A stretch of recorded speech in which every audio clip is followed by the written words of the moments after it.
social distancing party. Officially, we're launching this MOB Lounge Hangout. So we have a bartender who's going to be teaching us how to make old-fashioned. Why? Because it's my favorite drink. And I ate that one because I had one delivered to me. How are you, Brian? I'm doing well. How was that old-fashioned that was personally delivered? It is amazing. You know what I love is it's just the ice. Like, it's so cool. I don't have the mechanism, so I don't know. I'm going to steal this. How do you make this ice? It's huge. So back in the day, we actually used to hand cut the ice ourselves. And as this drink became more popular at Luxbar, we couldn't keep up with demand. So we actually worked with a local company called Quarry that has all state-of-the-art instruments over in the West Loop that produces ice for us and all of the other Gibson's restaurants. I love it. Listen, as soon as we get out of this quarantine mess, because everybody keeps texting me, Carla, stay home, Carla, stay home. Let me remind you, the real estate is an essential business, so I must go out. And of course, when I'm indoors. Well, yeah, we'll be open and ready to go. The Gibson's group has been doing everything they can to keep their employees afloat, and once this whole thing is lifted, we'll be ready to rock and roll. And if I'm looking at my clock right, it would be happy hour right now at Luxbar. So normally this place would be buzzing. It's happy hours for all of us here. You got some friends. You got, hey, Elena. What's going on, guys? Hey. Elena has a lot of friends, so she may come and visit you right after this is all over. And then you actually have Camila there, and you have my brother Franklin, who, do you enjoy a good old-fashioned, Mr. Mina? This is the first time I invite family over because I felt, it was a social distancing project here. So I thought I'd invite everybody and have everyone join us live. So why don't you go ahead and teach us how to make one of these babies? All right, let's get into it. So I wanted to pick a cocktail that was easy enough for everyone that's stuck at home. So the beauty within an old-fashioned is it's really only 3 components. It's going to be a sugar, bourbon, and bitters. So most of us probably have some sugar lying around the house, maybe an old bottle of bourbon that we need to dust off. And if you can find bitters, great.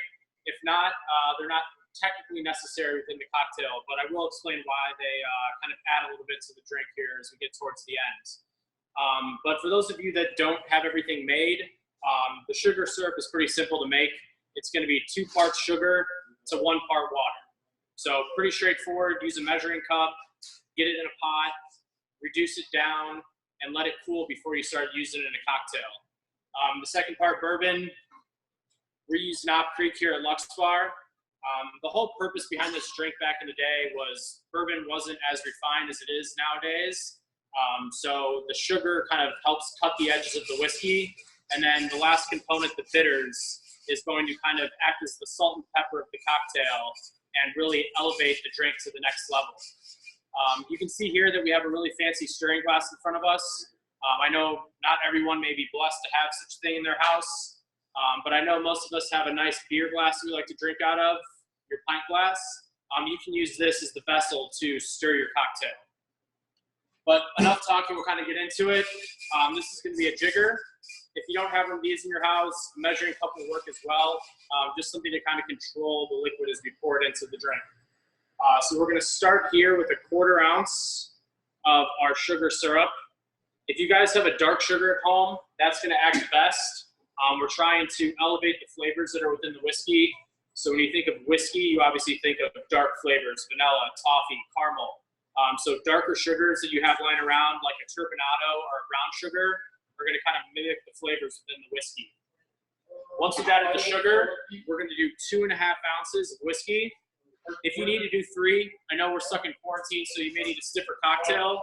So be it, or just pour a nice glass of whiskey on the side for yourself. Once we get that all into the glass, we're going to move on to bitters. The most classic is Angostura. Bitters are essentially kind of very concentrated flavors. Angostura is going to be allspice, cinnamon, nutmeg, clove.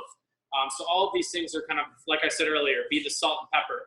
So when you're at home eating your Gibson steak and you feel like it's missing something, that fresh crack of salt or fresh crack of pepper right on top is really going to elevate the steak. Bitters do the same thing within a cocktail. So we're going to hit this with 2 dashes of Angostura bitters. And then our X factor here at Luxbar will divulge our secrets. 2 dashes of cherry vanilla bark bitters. So cherry, vanilla, other common things you think of when you drink your old fashioned. Once we have all of the ingredients into our stirring vessel, we're going to add a little bit of ice here. You don't want to add the ice before you make the drink. If you do, the ice is going to continuously dilute as you pour ingredients on top of it. We want to control the dilution. So once your ice is added, take your stirring spoon, and since we're making these from home, you may not have access to bar ingredients like this, use something like a spoon, a butter knife. It doesn't need to be sexy, it just needs to be efficient. So we'll continue to stir our cocktail here. The reason we're stirring and not shaking is because we want to keep the silkiness of the whiskey. If we shake, it's going to be too aggressive and it's going to kind of bruise the whiskey. All we're trying to do here is add a little bit of water, and water is going to open up the flavors of the whiskey, take down the sharpness of the alcohol, and make it that delicious, palatable drink that we all know and love.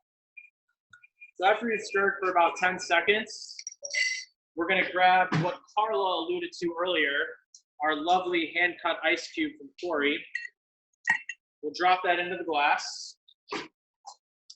Take a strainer at home, be resourceful. Big serving spoon for a salad or something to kind of make sure that these extra ice cubes don't go into the cocktail. Get that long, lovely pour on top of the drink.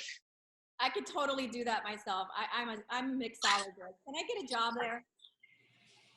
Yes, we are going to be looking for a couple people to join the restaurant after. So you can come in and give it a test run if you would like to.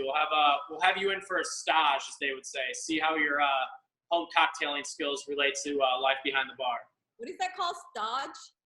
Stage, S-T-A-G-E. So just having people come in, see how they work within a restaurant, if they're a good fit, if they can handle the volume. As we are a very high volume bar here at Luxbar, you need to be able to keep up. So. Oh yeah, I'm the queen of Carlamina shots. What was that? I said I'm the queen of Carlamina shots. Oh, perfect. We'll put those right on top of the menu, and we'll feature them during happy hour to get everyone going. Let's do it. I'm pretty sure they're not talking about you consuming them. They're talking about you making them.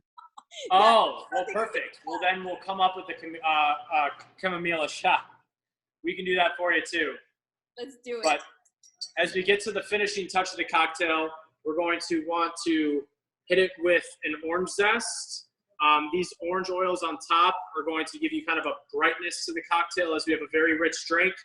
And then, just like every great thing, you need a cherry on top.